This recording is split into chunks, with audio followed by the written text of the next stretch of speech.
ഒരാൾക്ക് വൈദ്യസഹായം ലഭിക്കുന്നതുവരെ കൊടുക്കുന്ന പരിചരണമാണ് പ്രഥമ ശുശ്രൂഷ.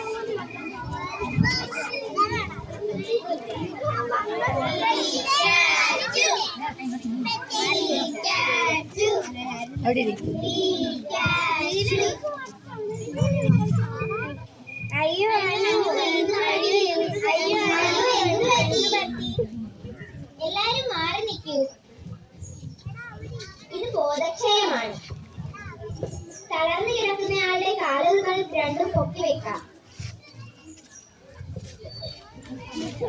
പുതിയ വസ്ത്രമാണെങ്കിൽ ബട്ടൺസുകൾ അയച്ചിടാം.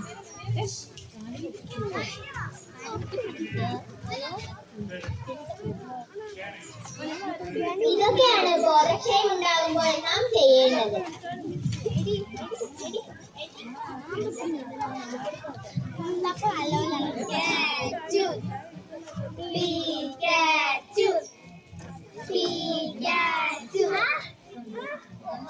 അയ്യോ ആരാധ്യ എന്ത് പറ്റി? അയ്യോ ആരാധ്യ എന്ത് പറ്റി? അയ്യോ എന്ത് പറ്റി? കാണാൻ പറ്റുന്നില്ല. അയ്യോ കണ്ണ് തിരുന്നല്ലേ. ശുദ്ധജലം ഉപയോഗിച്ച് നന്നായി കഴുകിക്കോളൂ.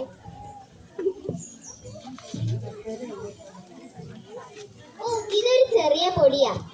ഒരു തുവാല എടുത്ത് അതിന്റെ കോൺഭാഗം ഉപയോഗിച്ച് അഴുക്കെടുക്കാവുന്നതാണ്. അതുമല്ല വലിയ മുറിവാണെങ്കിൽ എത്രയും പെട്ടെന്ന് വൈദ്യസഹായം തേടുക.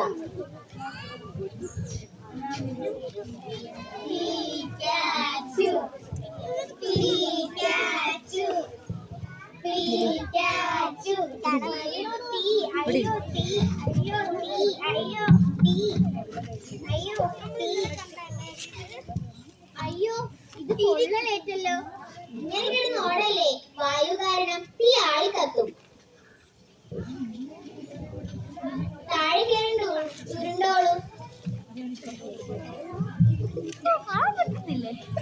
ഇനി ഈ സമയത്ത് താഴെ കിടന്ന് ഉരുളാൻ പറ്റിയില്ലെങ്കിൽ ഒരു നനഞ്ഞ ചണച്ചാക്കോ മറ്റും എടുത്ത് ദേഹം മൂടാവുന്നതാണ്.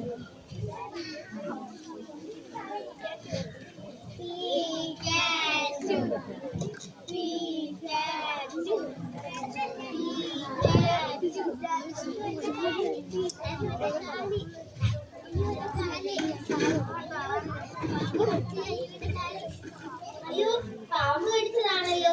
ആ കസേരയിലേക്ക് ഇരുന്നോളൂ. ഇനി പാമ്പുകടി ഏറ്റ കാല് നന്നായി കഴുകിക്കോളൂ ശുദ്ധജലം ഉപയോഗിച്ച്. ഇനി മുറിവേറ്റ ഭാഗത്തിന് മുകളിൽ ഒരു വൃത്തിയുള്ള കർച്ചീഫ് ഉപയോഗിച്ച് കെട്ടാവുന്നതാണ്. ഇതൊക്കെയാണ് പാമ്പുകടി ഏറ്റാൽ ചെയ്യേണ്ടത്.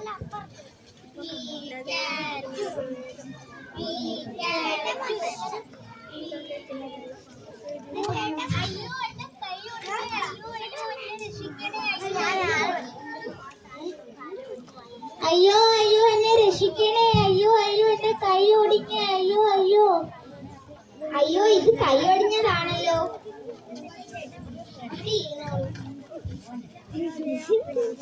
ഒരു സ്കെയിലോ മരക്കഷ്ണമോ ഉപയോഗിച്ച് ഒടിഞ്ഞ ഭാഗം കെട്ടിവെക്കുന്നതിനാണ് സ്പ്ലിന്റ് എന്ന് പറയുന്നത്. ഇതൊക്കെയാണ് ഒടിഞ്ഞാൽ ചെയ്യേണ്ട.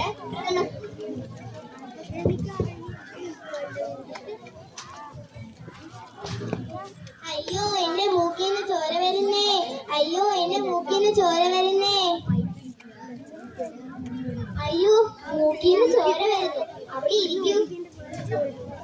ഇനി മുന്നോട്ട് ചായച്ചിരുന്ന് കൈകളുടെ ചൂണ്ടുവിരലും തള്ളവിരലും ഉപയോഗിച്ച് മൂക്ക് അമർത്തി വെക്കൂ. ഇതൊക്കെയാണ് വായ്ക്കൂടെ ശ്വാസം എടുത്തോളൂ. ആരോടും സംസാരിക്കരുത്. ഇതൊക്കെയാണ് മൂക്കിൽ നിന്ന് ചോര വരുമ്പോൾ ചെയ്യേണ്ട പ്രഥമ ശുശ്രൂഷ.